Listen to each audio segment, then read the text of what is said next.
Hi everyone, I thought I would share with you another training session with my little pup here.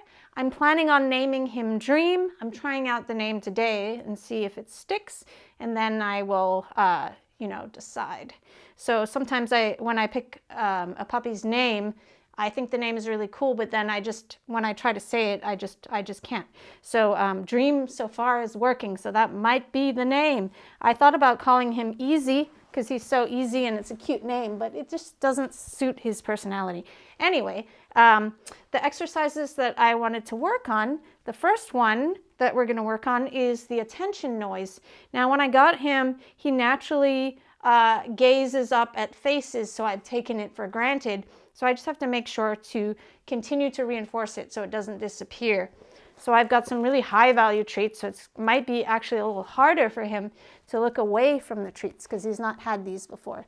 So I'm going to make my kissy noise and click the moment that he looks up at my eyes. And all these exercises that I work on with him, I'll link the video tutorials in the description below. The other thing I can do is wait and see if he offers eye contact like that, and mark and reinforce. Good job. So he's looking at my hands behind my back. I like to keep my hands behind my back like this because I find it's a little bit easier than when they're out at your side, because puppies will generally want to go to the hand to try and get the treat. And then it can be a little bit confusing, and then you're starting to work on a leave it exercise more than an eye contact exercise. But he's really good at that. Okay, so here we go. I'm going to make the kissy noise now. So I'm going to throw the treat away like that, make my kissy noise after he's done eating it. And I can click him for first turning in my direction and then offering eye contact. He said, "I would like to stare at your hand because it gives me more information than your eyeballs." Good job. Hi. So the wonderful thing about eye contact is that if you had a puppy that was worried about the environment or didn't know what to do in a certain situation, you could ask your puppy for attention, or your adult dog, and then you can blink at them and say, "Hi, everything's cool. You don't need to worry." And then you can see, the puppy can see how relaxed you are, or the adult dog. I do this a lot with Wish, my other border collie, who's 5 now. She can still be worried in a certain circumstance, and then I just have to smile and blink at her and tell her that it's cool and it doesn't matter, and then she can relax because she trusts that I know what's going on in the environment, rather than her thinking that she has to take care of herself. So that's another great use for the attention noise, is getting your dog to look at your face. Also, if they're looking at something scary and then you have a wonderful, trusting, positive relationship with your dog, then they look at you and they get a break from looking at whatever, or experiencing whatever it is that was creepy or worrisome to them. So I like to use that for behavior modification. Good job. Okay, another thing is that because I am a dog trainer, it's really good for this puppy to learn that when I talk, it just means keep waiting, and that I'm communicating in other ways, even though I'm going blah, blah, blah, blah, blah. But if you're a very talkative person and you're out and about talking to friends on a walk, maybe you walk with other people, you can also practice teaching your dog that when you're talking, it's reinforcing to do specific behaviors, such as walk at your side or relax calmly at your feet when talking is going on. But here, little Dream is deciding that sitting closer and closer to me in this situation is the best way to get the treat. Hey, Pupsy.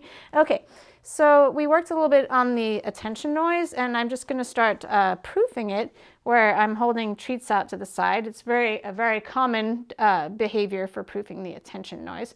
And I'm holding them far enough away that it's easy. If I hold them like this, the puppy's going to find it hard to look away from the treats and up at my face. So if he doesn't think to look, I can make an enticing noise like, good job. And that was, he seemed more like confused by the noise I was making than, good, awesome. And then another thing you can do is, after you get the dog looking at your face, job. You can talk to the dog. You're doing so good. And try to increase that eye contact. Hey, Pop-Ups. He said it's very hard with the treats. Good job. It's very hard with the distractions.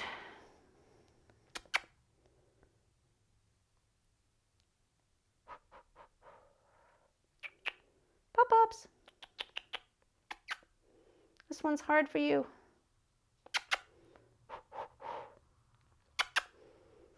So there, that's too hard for him. So I will go back a step and just work on conditioning the attention noise. So I actually haven't, as I told you, worked on it. Maybe I worked on it 15 times the first day that I got him. So that's why he could not do that exercise. But he can easily do it when I have my hands how they usually are or behind my back. Or not, or not. And these are also high value treats. So all these different factors play into whether you can increase criteria or not in a training session. So just because I have the high value treats means I can't get to that exercise of looking away from moving treats at my eyes, and also because we haven't worked on it enough. So you might ask, how do you get to the progression from the treats being still to the treats being starting to move? And that simply is that I need to condition the behavior more. So there's a stimulus response association. The dog hears the noise and immediately looks at my eyes because it's been conditioned and reinforced. And also by slowly changing the picture to make it easier to go on to the next step. So I would work on this step longer, where he's looking away from just my hands still, like this. And then I might move them a little bit, but not continuously move them up and down. So just a tiny movement. Good, good job, like that. And then go to where I'm moving them a lot. But then continually make it easier for the puppy. So now the hands are gone. And it's not just getting harder and harder, where it can be frustrating if you're a little puppy trying to figure out what's going on. And the most reinforcing thing, of course, is to look at where the food is going to come from. So it's very counterintuitive. So don't worry if your puppy gets a little confused or frustrated. It's just a matter of doing more training sessions and building that conditioned response. So the best place to work on new behaviors is in your house, so that you can get a really strong response. If you're out and about and the puppy's distracted by the environment and isn't really interested in your treats, that's not going to build a strong response. So with all the really important behaviors, I work on them inside the house first or in my yard, unless the puppy is finding whatever it is extremely reinforcing out and about. Hey, little one. So I'm just throwing some treats like this because that game was super hard for him, and he's just getting used to chasing and eating the treats, and he's not too excited by it. If I did this with little Epic, my Chihuahua, she might get way too excited and then not be able to do the next training. So the other game that I wanted to play with him is the restraint. Most trainers, well, I don't know anymore, but when I started training, everybody did the restraint where you hold the dog like that. This was like 18 years ago, but I still see people doing this. So basically what you do is you hold the dog, and then they struggle and struggle, and then what they learn is by stopping struggling and just giving up, that's when you let them go. So that's based on something called extinction, where the dog tries what they usually do, and then when they fail, and they try so hard and it never works, then they learn that the only way to get out of the grip is to just give up. So the problem with using extinction is that what can happen is the behavior can get more intense. So if your puppy was whining and barking, they might start screaming. If your puppy was mouthing you, they might start biting you harder and harder before they give up.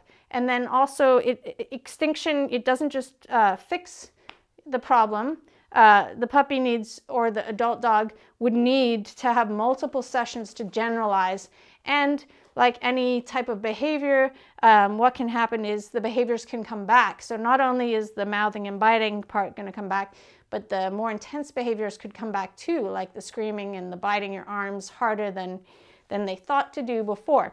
So I like to use an errorless learning type approach where you're just reinforcing the puppy for being restrained like this. And we've already worked on this, and he's very comfortable with handling.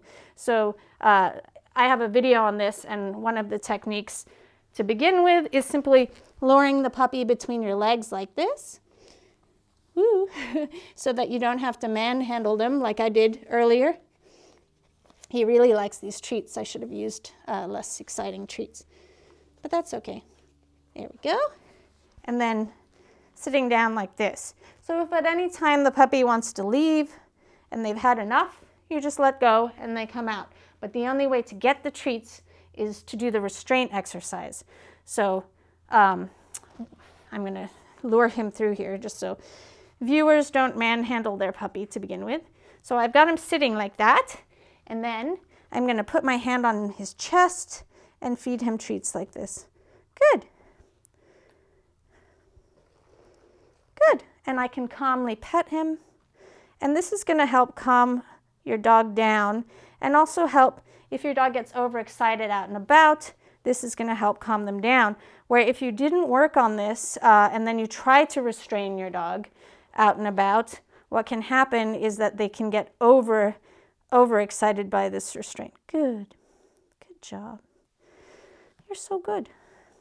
I also like to use a calm marker working on this exercise along with other calm behaviors. Good. So my calm marker is good, like that. And you can see that he's heard that a few times already. Good. And you can get eye contact from your puppy if you wanted as well. I don't particularly want him looking at where the treats went.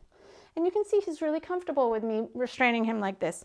Then the thing that we're going to work on in this training session, now that we did a little warm-up, is putting something out of reach. So I put a treat there.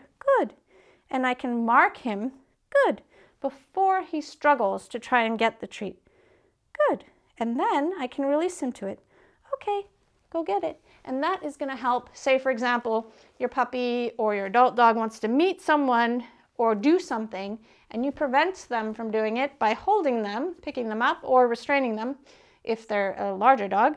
And that's going to be so helpful because they won't feel, it's an impulse control exercise, so they won't feel like, oh my gosh, I'm being punished because I can't get to what I want to, and this human being is just depriving me of all the good stuff in life. So basically you're teaching them, good, that even though they're being held like this, it's in their best interest. Awesome. And you're conditioning that positive emotional response to being restrained rather than it being a frustrating thing. It's a calming thing. Okay, go get it. Good job. And I haven't worked on leave it with him. So what was happening there is I was reinforcing the absence of his choice to go toward the treat before he thought to go towards the treat. So as I put the treat down, I fed him and then fed him at a high rate of reinforcement.